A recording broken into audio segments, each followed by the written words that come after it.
Existían entonces los gigantes en la tierra, y también después cuando los hijos de Dios se unieron con las hijas de los hombres y engendraron hijos. Estos son los héroes famosos de antaño. Génesis capítulo 6, versículo 4.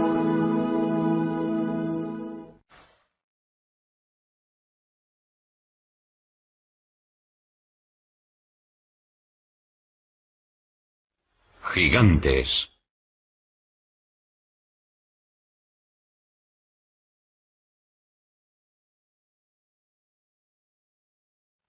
Misterio y mito. Los mayas y los incas creían que en la Tierra existió una raza de gigantes antes del diluvio universal,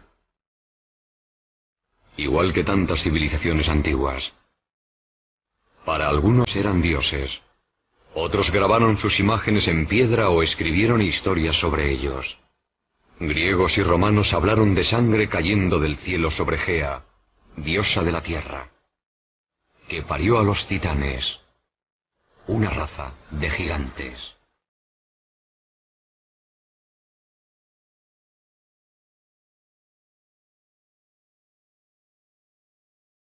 Quizá el más famoso fue Goliat, el filisteo, uno de 5 hermanos gigantes. Wendell Jones es un arqueólogo con estilo propio. Ha pasado su vida estudiando a Goliat y el Arca de la Alianza, en la que según el Midrash, el libro sagrado judío, el gigante huyó. Goliat se abrió camino entre los soldados israelitas, se subió el arca a los hombros, atravesó varias ciudades y devolvió el arca a los filisteos. Fue en este campo, a 25 kilómetros al sudoeste del Jerusalén actual, donde, según la leyenda, murió Goliat. No a manos de un guerrero gigante como él, sino a manos de un niño, David, que según esta losa del siglo IX a.C., se convertiría en el rey de los israelitas. David se defendía con unas tiras largas de cuero negro. Se las colocó enrolladas al brazo y dijo: «Os habéis enfrentado a mí con una armadura, un casco y una espada, pero lucharé contra vosotros en nombre del Señor, Dios de Israel». Y sacó otras tiras de cuero, pero con una piedra dentro.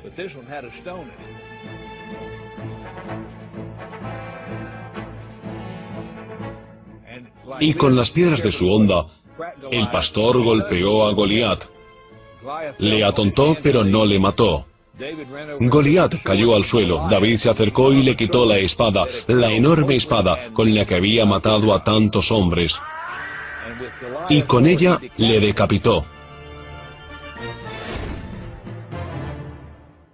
A 3 kilómetros del lugar donde tuvo lugar esta pelea, hay un montículo cubierto de hierba. Se supone que es la tumba de Goliat, aunque no se sabe a ciencia cierta, porque no se ha comprobado. En Estados Unidos hay muchos montículos que se consideran tumbas, una raza de gigantes. Se descubren cerca de Clearwater los restos de 7 personas de casi 3 metros de altura enterradas hace 200 años. Un autor que ha vendido más de 15 millones de libros y ha escrito mucho sobre gigantes es Brad Steiger. Hay numerosas tumbas de gigantes, algunos de casi 3 metros de altura, y también de mujeres, algunas de ellas de más de 3 metros con cráneos enormes. Y curiosamente, algunos de estos cráneos tenían cuernos, otros tenían 2 filas de dientes y una serie de lo que hoy se denominan anomalías. Pero tenían unos cráneos gigantescos. Eran seres enormes. Restos de gigantes extintos enterrados bajo láminas de pizarra. Un arqueólogo a quien siempre han fascinado las leyendas sobre gigantes americanos es David Hatcher Childress. En torno a 1850, se excavaron varias tumbas en el medio oeste americano. Y en muchos casos, se encontraron personas de casi 3 metros. En muchos casos tenían 2 filas de dientes y también 6 dedos en las manos y en los pies. Lo que encontraron unos mineros en Bridal Veil Falls, California, se trataba de un muro con jeroglíficos muy complicados. Creían que iba a haber oro detrás del muro. Lo derribaron y descubrieron una mujer con un niño cubiertos de pelo y de polvo. Los mismos restos femeninos momificados se han hallado en Texas y también en Death Valley y en otras zonas de California. Estos viejos recortes de periódico son cuanto queda de estos misteriosos gigantes. Al ganador del premio Newsmaker, el periodista Jim Marsh, le interesa la ciencia especulativa. La arqueología estaba en pleno apogeo. Todos acudían con una pala intentando encontrar algo. Lo interesante del hallazgo de estos cuerpos gigantes momificados y fósiles gigantes y huesos es que no se limitaban a una zona concreta. Aparecían en Grecia, aparecían en Italia, aparecían en Oriente Medio, aparecían en Estados Unidos. Y aunque alguno fuera un fraude o una interpretación errónea, sigue habiendo una inmensa cantidad de pruebas de que se trataba de seres gigantes que habitaban la Tierra.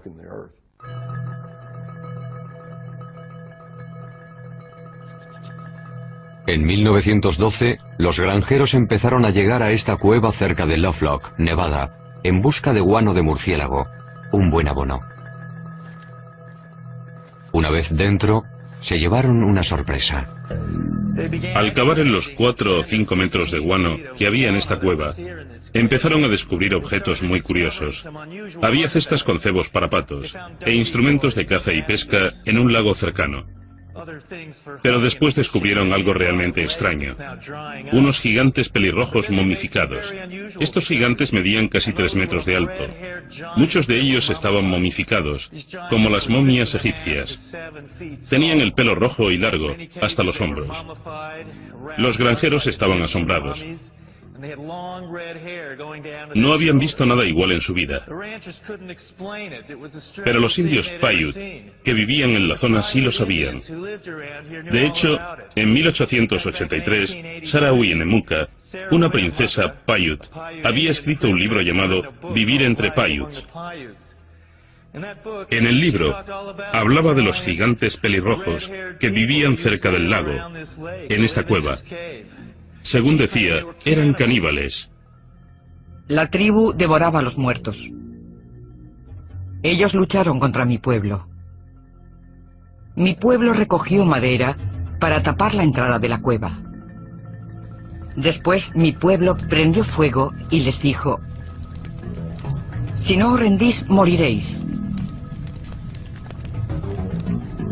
Pero no respondieron. Uno de los grandes misterios del oeste es, ¿qué fue de estos gigantes? De esta cueva se extrajeron casi 60 esqueletos. Hoy han desaparecido. ¿Puede tratarse de un encubrimiento arqueológico relacionado con los gigantes? Quizás solo se trate de una leyenda rural. O tal como se hace con los huesos de búfalo, pueden haberlos quemado para usarlos como abono. Sea cual sea la explicación, los restos de los gigantes han desaparecido. Pero a la vez, hay pruebas de su existencia por todo el mundo.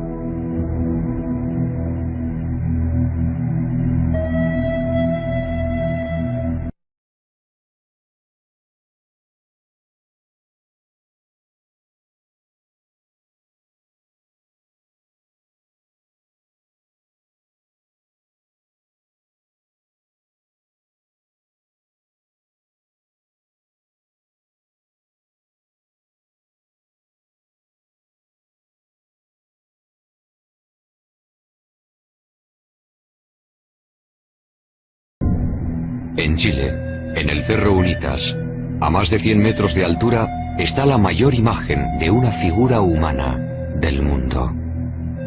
Figura humana del mundo. ¿Quién lo hizo y por qué? Es un misterio.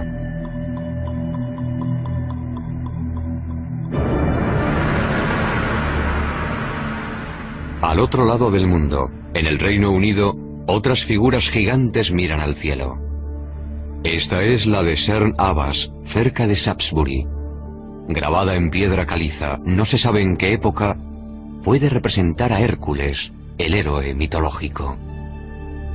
A 240 kilómetros de allí está el hombre de Wilmington, con sus 90 metros de longitud. Emerge sobre la campiña inglesa como un dios gigante de otra era. En Gran Bretaña hay representaciones muy variadas relacionadas con los gigantes. Una autoridad sobre el folclore inglés y los gigantes de Gran Bretaña es Jennifer Westwood. En sus orígenes, Gran Bretaña estuvo habitada por gigantes. En aquellos tiempos se llamaba Albión. Y tras la caída de Troya, un héroe llamado Bruto vino con todos sus hombres y decidió conquistar Albión. Batallaron con aquellos gigantes salvajes y mataron a casi todos. Pero había uno, llamado Gog Magog, al que dejaron con vida, que medía 4 metros y luchó contra el duque de Cornualles, llamado Corineo. Fue una pelea con muchas alternativas. Gog Magog le rompió las costillas a Corineo, y este se indignó tanto que cogió al gigante de 4 metros y lo tiró por un acantilado. El gigante quedó destrozado contra las rocas, y su sangre las tiñó de rojo.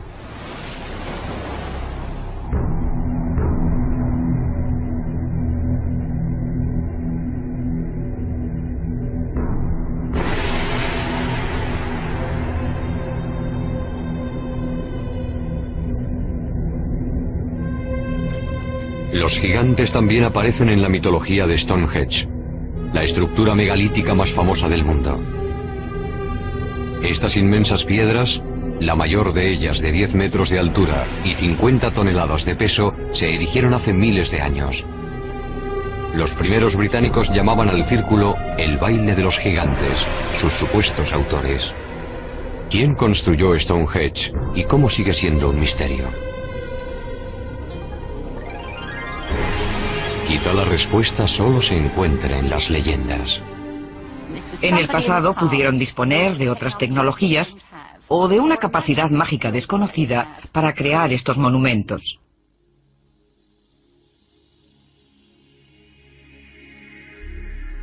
Gilgal Rephaim, con su forma de espiral, está en los altos del Golán, a 80 kilómetros de Damasco.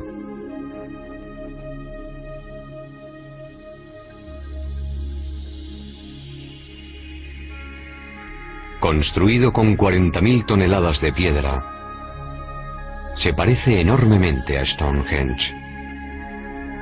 A ambos se les atribuyen 5.000 años de antigüedad y tienen rocas megalíticas similares. Como Stonehenge, Gilgal se asocia con gigantes, si bien, en este caso, existen fragmentos bíblicos que apoyan esta teoría.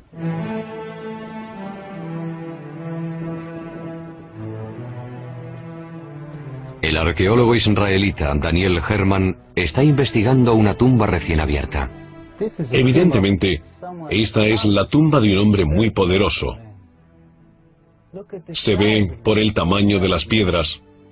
Construirlo debió representar un esfuerzo enorme y prolongado.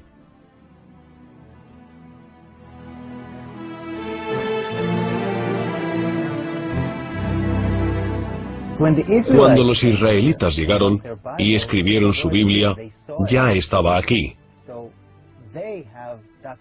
Y registraron este lugar, según ellos, gobernado por Og, rey de Basán.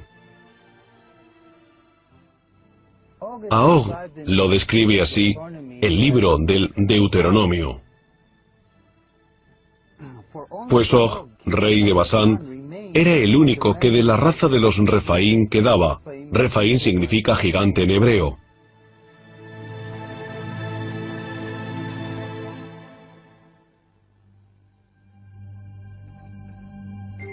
La superficie de nuestro planeta está llena de construcciones enormes, con miles de años de antigüedad. Están en los desiertos, en las llanuras, bajo los océanos, en las montañas como las de Sudamérica. El mundo debió ser como las ciudades de Machu Picchu, Tiahuanaco, Sacsayhuamán. Debió ser un mundo poblado por gigantes que construían sus edificios con grandes bloques de piedra de 200 o 500 toneladas. Ruinas de proporciones desmesuradas se encuentran por toda Centroamérica y Sudamérica.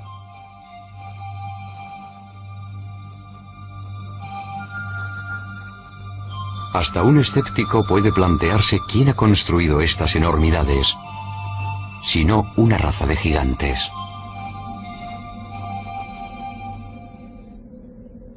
Las gentes de Malta creen que esta isla mediterránea fue el último reducto de los gigantes de Europa. Gigantilla, Malta. Un explorador dedicado al estudio de construcciones megalíticas es el autor de Los ojos de la Esfinge, Eric von Daniken. Malta tiene templos gigantescos. Son muy antiguos. No se conoce su fecha exacta. Unos 5.000 años antes de Cristo. Y uno de los templos de Gozo se sigue llamando el sitio de los gigantes, Gigantilla. Según la leyenda, el templo lo construyó una diosa gigante. Los bloques son tan grandes, pesan tanto, que no los pudieron mover personas normales. En Bolivia, a solo 30 kilómetros del lago Titicaca, hay unas enormes plataformas de piedra. La mayor mide 29 metros de largo.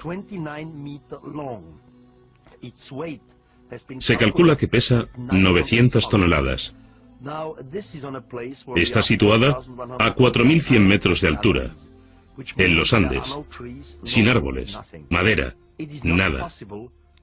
No se puede transportar una plataforma de 900 toneladas sin troncos de madera. Incluso con troncos, sería muy complicado. Pero ahí están, se pueden ver, tocar, fotografiar, y no hay ninguna explicación posible. Los indios anteriores a los incas, los aymaras, no pudieron moverlas, así que, ¿qué son? ¿Para qué son? No se sabe. Por toda la Tierra hay objetos que quizá hayan sido hechos por extraterrestres, o con una tecnología nueva, o por gigantes. ¿ET? ¿Gigantes? ¿Una nueva tecnología? Hay quienes lo creen. Como el autor del libro Arquitectos del Submundo, Bruce Rax. Los arquitectos son la raza o razas que construyeron los megalitos y el mundo antiguo, las pirámides, Stonehenge. Son quienes nos precedieron, quienes habitaron este mundo antes que nosotros. Los hemos llamado dioses, los hemos llamado gigantes. Dejaron sus obras tras ellos y no hemos podido repetirlas, pero ahora sí, somos capaces de poder apreciarlas como es debido. En el Líbano, a 65 kilómetros de Beirut, están las impresionantes ruinas de Baalbek. Este lugar se menciona en el libro de Reyes del Antiguo Testamento. Baalbek en concreto es un buen ejemplo. Tiene un trilito, las piedras más grandes usadas jamás en construcción. Son tan grandes que no sabemos ni cuánto pesan. Las piedras se tallaron, se transportaron, se elevaron unos 10 metros y se colocaron tan juntas que no cabe ni una cuchilla ni una hoja de papel entre ellas. No se sabe cómo lo hicieron. No existe ninguna grúa que pueda levantar un peso semejante. No se sabe bien. Pero según la tradición árabe, los primeros templos se edificaron aquí después del diluvio, para el rey bíblico Nimrod.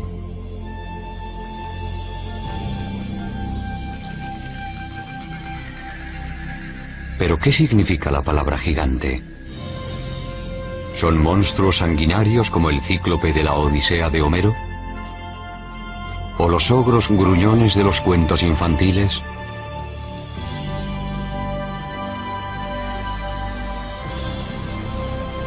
O podrían ser gigantes pacíficos, que viven como nosotros, pacíficos, que viven como nosotros, paseando por la ciudad a plena luz del día.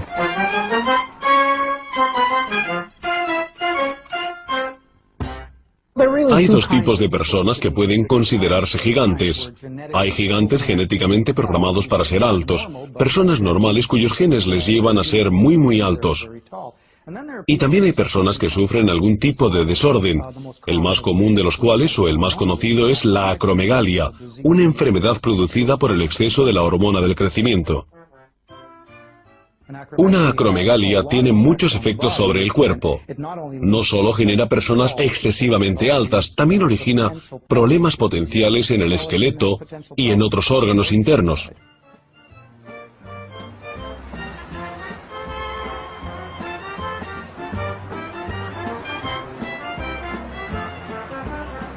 Ryan es un joven sano, normal y bien proporcionado, que mide más de 2 metros. Ojalá yo fuera como él. ¿Por qué un hombre llega a ser tan alto? ¿Es hereditario, nutritivo o hay algo más? ¿Son los gigantes personas normales con una altura excepcional?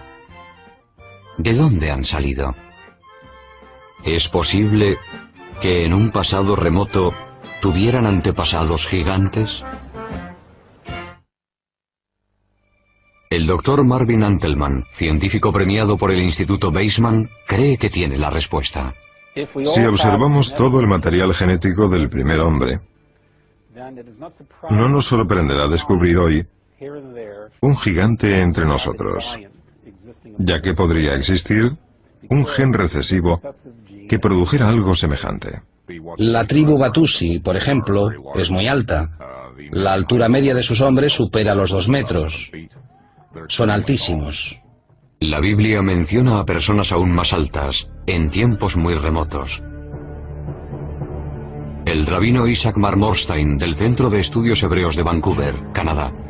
Parece bastante claro, por menciones en el Génesis, en el libro de los Números y en el Deuteronomio, que no se contradicen entre sí, que hubo seres gigantes en una época anterior al diluvio.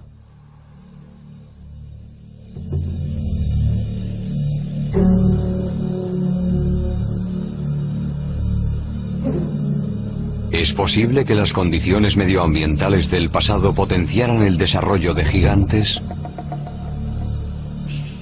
Por restos fosilizados, sabemos que algunas especies, como los dinosaurios, eran mucho más grandes que las actuales. Un defensor de esta polémica y arriesgada teoría es el Dr. Carl Bo. Una expresión genética óptima implica que el mejor ADN del organismo se expresa gracias a las condiciones atmosféricas favorables. Según demuestran los fósiles, árboles como la secuoya gigante californiana eran antes mucho más grandes. Según una teoría, las condiciones medioambientales del pasado favorecían el gigantismo.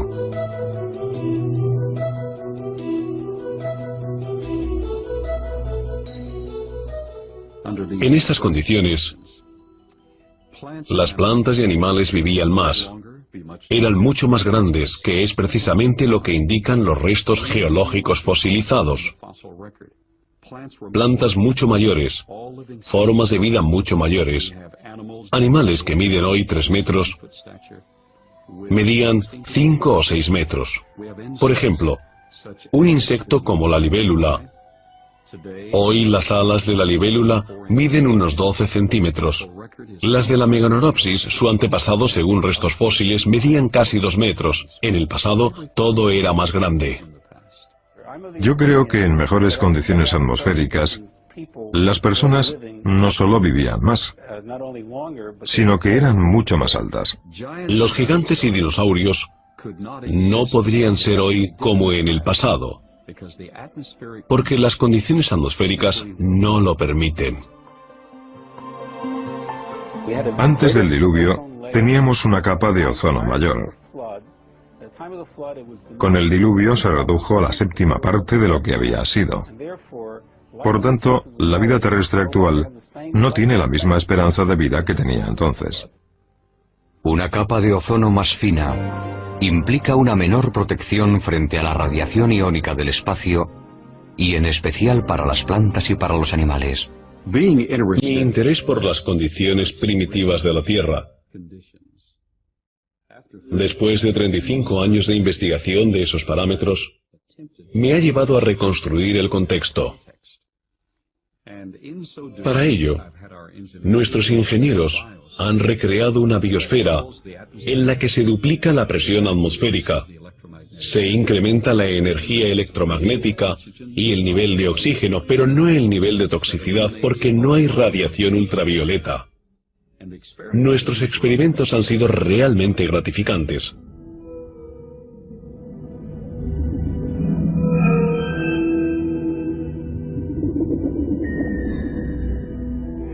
En un experimento científico controlado, hemos medido los efectos de un campo magnético poseléctrico sobre los sistemas biológicos. Tenemos pirañas pacúes que hoy en día alcanzan este tamaño a los 3 años y medio, en condiciones óptimas. Y ahora miden 60 centímetros más y pesan algo menos de 10 kilos. En estas condiciones controladas, estamos produciendo gigantismo a un ritmo acelerado. Aparentemente, el proyecto parece interesante, aunque por ahora no lo hayan duplicado otros científicos. La conclusión es que la leyenda parece cierta,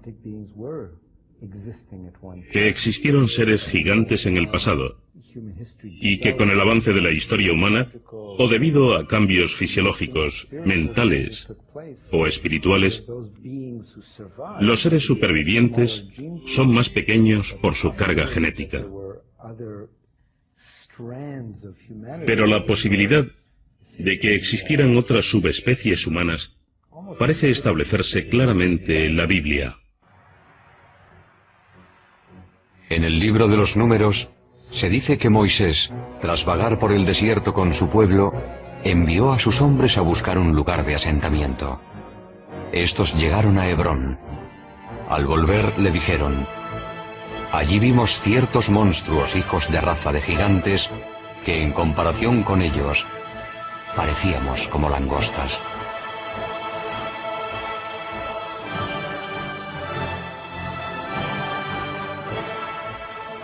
Las tribus siguieron hacia el nordeste, en dirección a lo que hoy es Petra, en Jordania. Y allí también, según la Biblia, había gigantes. Fueran donde fueran, hallaban huellas de gigantes.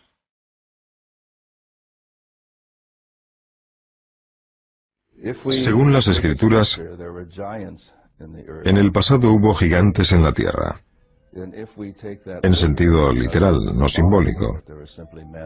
Quiero decir que eran hombres poderosos y muy hábiles. Es decir, que los primeros hombres, los primeros humanos, eran gigantes. O puede ser que los gigantes vinieran de fuera, que la tierra fuera como una colonia. Este concepto es sorprendente, pero un pueblo más antiguo que los israelitas pensaba lo mismo. Escribieron que los gigantes eran seres celestiales, no terrestres, que venían de otro planeta.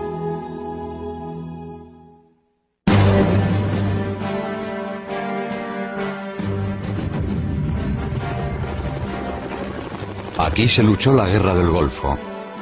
Hoy se llama Irak.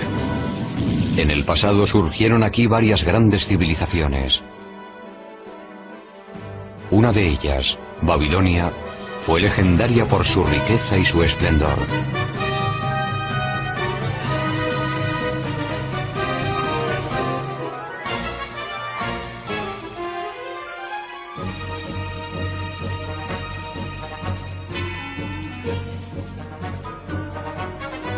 Pero antes de Babilonia, Tanto como 6.000 años antes, surgió otra civilización notable. Eran los sumerios, que poseían una civilización enormemente avanzada. Fueron los precursores de numerosos logros posteriores. Enormemente avanzada. Fueron los precursores de numerosos logros posteriores. Tuvieron el primer congreso bicameral, la primera escritura, las primeras escuelas. Bueno, la lista es interminable. Y nos preguntamos, ¿de dónde salió todo aquello? Creo que hay que ir a los primeros sumerios y escuchar muy atentamente sus palabras, porque lo que dicen, no solo una vez, sino en muchas ocasiones, es que su civilización proviene de unos seres que llegaron de los cielos a la tierra. Los llamaban los Ananoki. Los sumerios escribieron su historia en tablas de arcilla, que pasaron medio siglo olvidadas en un museo de Berlín. Pocos han logrado descifrar este antiguo lenguaje. Uno de ellos es Zecharia Sitchin. El legado textual y pictórico recibido de los sumerios hace 6.000 años describe un pueblo que venía de un planeta llamado Neberu. Y según muchas de las imágenes, eran altos, como un tercio más que el ser humano medio. Eran gigantes. Este sello cilíndrico de un museo de Berlín es sorprendente por varias razones. Muestra nuestro sistema solar con el Sol en el centro y los planetas a su alrededor. Un hecho que se descubrió en Europa hace solo 300 años. También está el planeta Plutón, que no se descubrió hasta 1930. Además aparece otro planeta que los sumerios llamaban Neberu, y del que venían, según ellos, los Ananoki, o gigantes celestiales. Si miramos las tres figuras que aparecen aquí, parecen del mismo tamaño. Pero teniendo en cuenta que este es un dios y que está sentado, si se observa desde la rodilla a la cadera, se descubre que mide más de 3 metros. Es un gigante, de los que llegaron del cielo a la tierra. Al buscar huellas de vida extraterrestre, los astrónomos han sondeado los confines del universo. Quizá deberían haber buscado más cerca de casa. Porque en nuestro sistema solar se ha detectado una misteriosa estrella cerca de donde los sumerios situaban a Neberu, planeta de los Ananoki. Para los creyentes es la prueba concluyente de que los gigantes celestiales existen.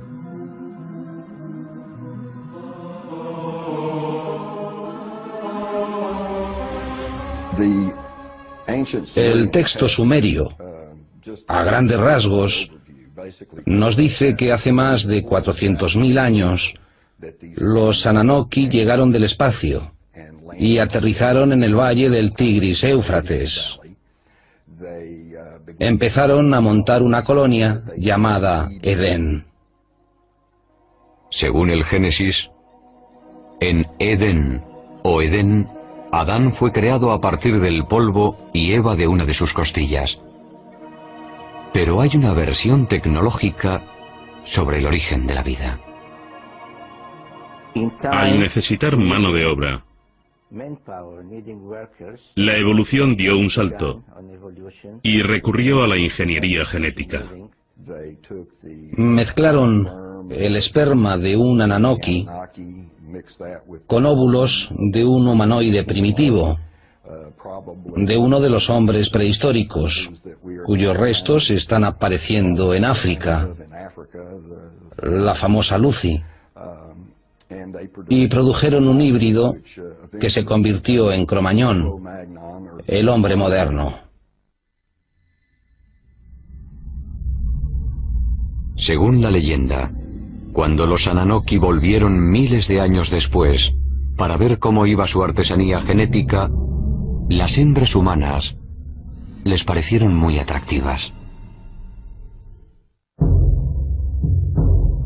Comienza en la Biblia, donde se ve desde su inicio, con Moisés, que cuando los hijos de los dioses vieron a las hijas del hombre, las desposaron.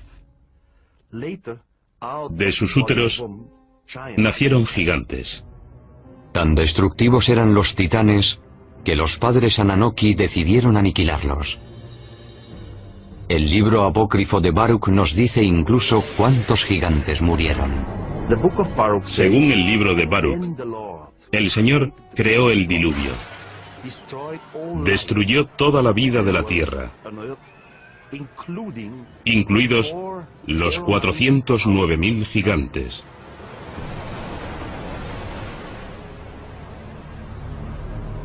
Según parece, algunos titanes sobrevivieron. Pero su reinado en la Tierra se acabó y los humanos se convirtieron en la especie dominante. Pero los gigantes viven en nuestra memoria, como algo arraigado desde el principio de nuestra existencia. Para algunos es más que un simple recuerdo. Quizás son los que nos informan de un número creciente de gigantes saliendo de los ovnis. Estos creyentes aseguran que los Ananoki, o gigantes celestiales, van a volver. En los últimos 10 años, han aumentado los avistamientos de ovnis con ocupantes gigantes. La antigua directora de la Asociación Británica de Investigación de OVNIs, Jenny Randall, conoce estas estadísticas. Al analizar 15.000 encuentros, los gigantes cada año se mencionan más, desde 1965 en adelante. Y recibimos muchos más informes sobre gigantes hoy que hace 30 o 40 años. Los libros apócrifos de Enoch tienen más de 5.000 años de antigüedad. En ellos, Enoch narra cómo 2 hombres muy altos le llevaron al cielo. En este viaje celestial también habla de quienes llegaron a la tierra desde el cielo. Ante mí aparecieron 2 hombres enormes, como no he visto nada igual en la tierra. Sus rostros brillaban como el sol, sus ojos eran como una luz ardiente. Y me alzaron y me llevaron al primer cielo. Y vuelan con sus alas y van de un planeta a otro. Vi ante mí a los ancianos, los guardianes del orden celestial. Estos grupos hacen un estudio minucioso del movimiento de las estrellas. Enoch es llevado al cielo al menos 3 veces. Y hoy diríamos que fue transportado a una nave nodriza. Allí discute con los altos mandos, sean cuales sean. Imaginemos que el comandante de la nave. Es decir, que Enoch fue víctima de una abducción alienígena. Puede parecer una interpretación absurda de un texto antiguo. Por otra parte, las historias de abducciones actuales no son muy distintas. Los mayores medían entre 2 y 3 metros. Tenían pelo blanco, piel pálida, casi albina, ojos azul claro. Vestían túnicas blancas y no llevaban zapatos. Se comunicaban por el sonido y también mediante telepatía mental. He revisado el manual de uso de mi cerebro y no se dice ni en letra pequeña que los sueños son entre las 11 de la noche y las 8 de la mañana. En general es así, pero sabemos que el cerebro puede crear imágenes muy nítidas, muy reales, que solo son alucinaciones. Pero lo ocurrido en la ciudad rusa de Forones no es fácil de explicar, porque hubo al menos 20 testigos. ¿Pudieron soñar todos lo mismo a plena luz del día? En septiembre de 1989 ocurrió algo en la ciudad de Vorónezh, a 300 kilómetros de Moscú, que llamó la atención de la prensa mundial.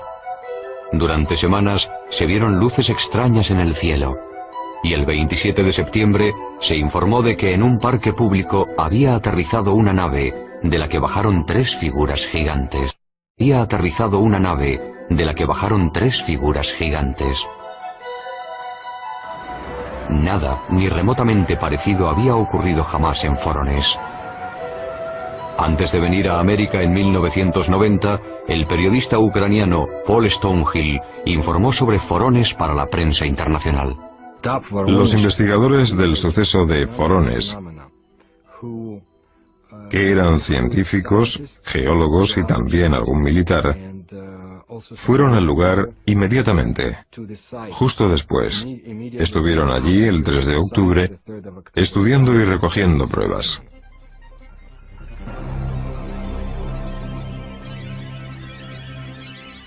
El encuentro causó sensación en la televisión nacional y en la prensa internacional.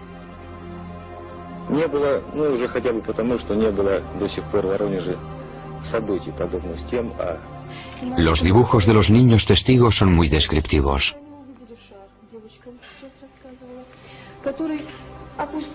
Llamó la atención de la prensa mundial porque lo confirmó TASS, la agencia de prensa soviética, que hasta entonces no daba credibilidad a estos asuntos.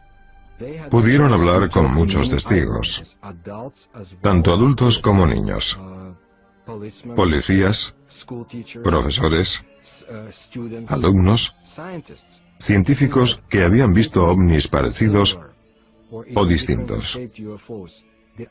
La cuestión era que unos seres gigantes salidos de una nave extraña, después de investigar en Vorónezh,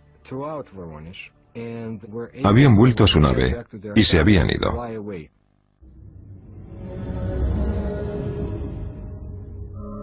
Esta vez teníamos un gran número de personas. Todos coincidían al describir la apariencia de estos gigantes, así que no se trataba de creer o no creer a un testigo. Era imposible no creerlos porque había muchos de ellos hablando de lo mismo. Yo estaba en el Parque del Sur, cerca de la carretera, y vi un objeto volador a una altura de entre 200 y 250 metros. Se quedó a la misma altura, sin moverse horizontalmente. Eso me interesó mucho, porque no podía ser un globo meteorológico. Hubo un chirrido, como una perforadora en plena tarea, quizá haciendo un agujero en el suelo. Las criaturas salieron de la nave. No parecían personas normales, eran mucho más altos. Tenían hombros, pero no vi la cabeza. Era enorme, muy grande, más que nosotros. Parecía muy fuerte. En 1989, Sergei Makarov fue uno de los colegiales que estaba en el parque de Vorónezh. Recuerdo un grupo muy grande de personas, todos asustados, todos pálidos. Yo estaba asombrado. Denis Mursenko era otro niño que estaba en el parque aquel día de septiembre de 1989. Vi unas huellas y un hombre muy raro. Parecía normal, pero era muy alto. Poco después, desapareció. Yo supe que el ovni y los gigantes existían, porque los vi. Pero ahora, al recordarlo, me parece como un cuento de niños.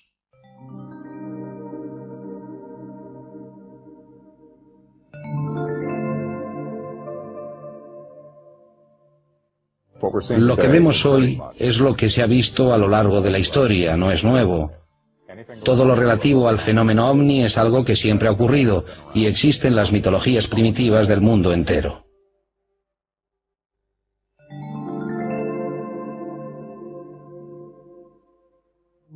Están las leyendas. Y también existen pinturas rupestres de seres gigantes y pisadas. Yo creo que existió algo en el pasado, y este algo era mucho mayor que los humanos. ¿Eran realmente nuestros padres? Eran los patriarcas que nos precedieron, mencionados en las leyendas, los gigantes del Olimpo, nuestros antepasados.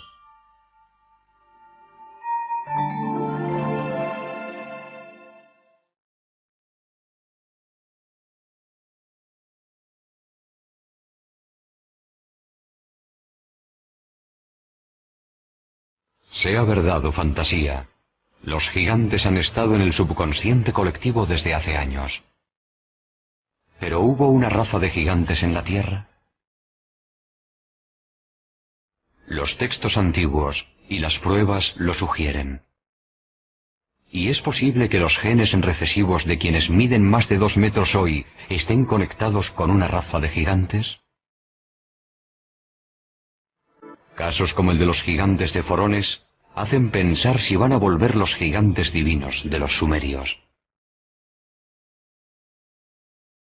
Pero sean reales, imaginarios o alegóricos, una cosa es cierta. El misterio y el mito de los gigantes nos acompañará durante mucho tiempo.